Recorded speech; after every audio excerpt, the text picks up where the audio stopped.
Hey, so if your Typeform form is not loading, yeah, maybe it's stuck on a blank screen or just keeps spinning. Don't worry, this is actually a common issue.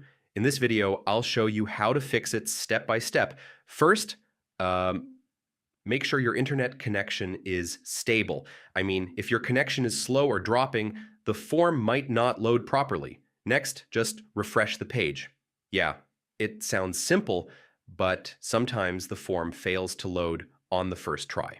Now, clear your browser cache and cookies. Old or corrupted data can stop the form from loading correctly. If you're using browser extensions, especially ad blockers or privacy tools, they might block the form.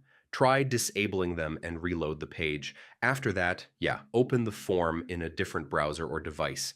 Sometimes the issue is specific to one browser. If the form is embedded on your site, check the embed code. Make sure it's placed correctly and not broken, especially if you're using builders like Webflow or WordPress.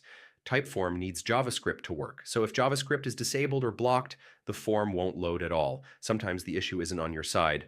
Typeform servers might be down. You can check their status page to confirm.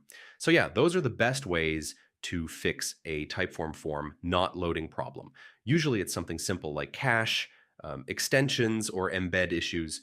Try these steps and your form should load fine again. Thanks for watching. Hey everyone.